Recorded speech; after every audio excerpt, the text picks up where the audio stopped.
Joining us, New York Times opinion columnist David French, Glenn Thrush, and Sarah Fitzpatrick are still with us. Glenn, let's start with unsealing the search warrant affidavit. What might we learn, or what should we learn in this search warrant?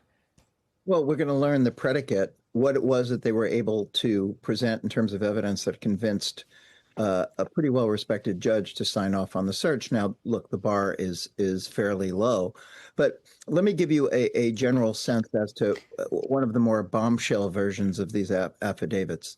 I believe we are part of a media coalition that I think filed an amicus to get these documents. We also pushed after the Mar-a-Lago search to find out the predicate for that, and that document provided us with a wealth of information. If my memory served, it included, I think, some very specific details about the kinds of documents that were included in it. So it will be interesting, and I think you can almost use the Mar-a-Lago search warrant affidavit as a control against what's in this document to see if there truly is a sufficient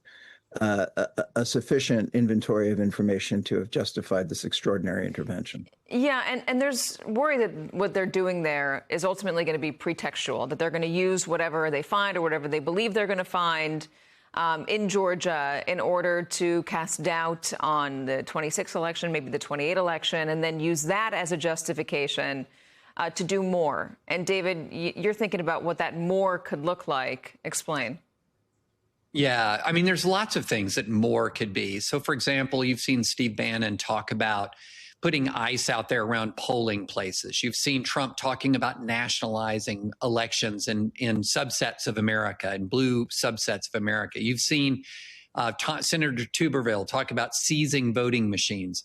So you've got things on the front end, which would be voter suppression, such as flooding a blue city in a contested district with ICE so that a lot of Americans who are, Hispanic or Black, depending on the targeted community, would feel very reluctant to go out in public lest they experience what so many people have experienced in Minneapolis and other cities. And you also have situations where you could have, after voting, for example, you've had a lot of situations where there's been sort of a red surge from the in-person voting and then a blue shift as a lot of the mail-in ballots come in, where you would see an effort to try to cut off the count while the Republicans are still ahead, for example.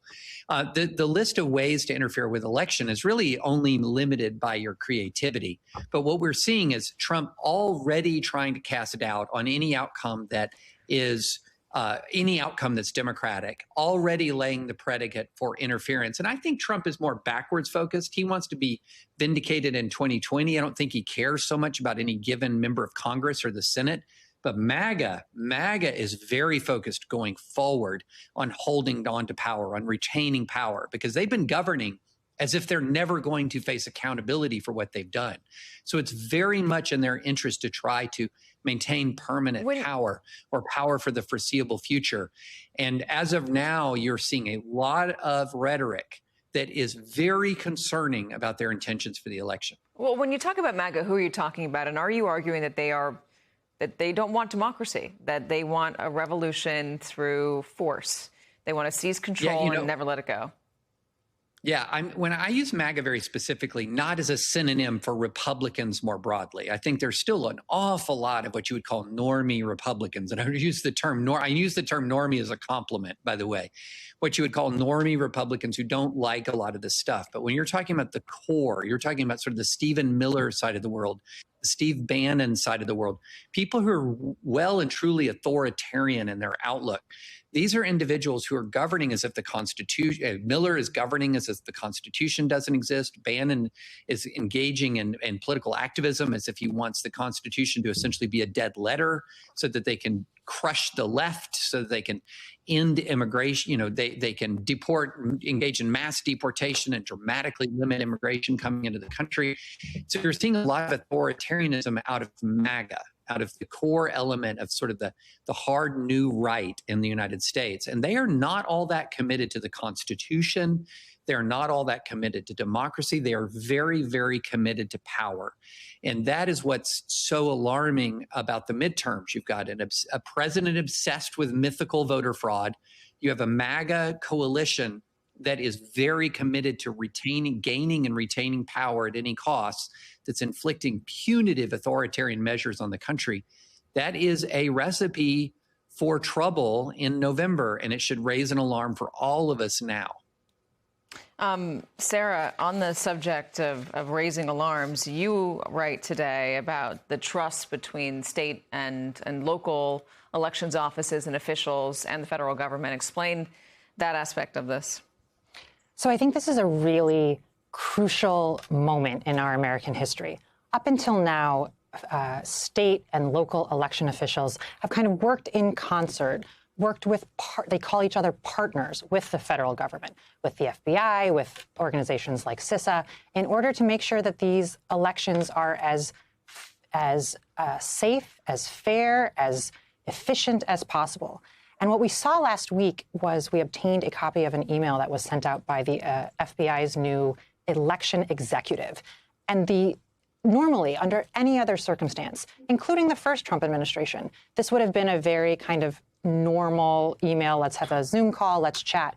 But the officials that we spoke to at the state and local level, and also within the government, within the Justice Department, within other branches of government, of the federal government, were really, really concerned because they believe that they can no longer trust the federal government. And that recent events, the raid in Fulton County, the fact that Gabbard was in Georgia, the fact that we've since learned about voting machines being taken from Puerto Rico, there's a belief among all of the people that are so committed to taking care of these elections that perhaps the federal government cannot be trusted. And in fact, one source told us that they felt that the federal government might in fact be using their mechanisms to in fact do what the Trump allies have been accusing them of, which is rig elections. So I would just say this is a 5-alarm fire. You cannot overstate how precarious this situation is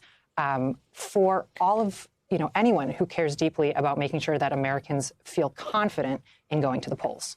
Yeah, scary indeed. Sarah, David, Glenn, appreciate it.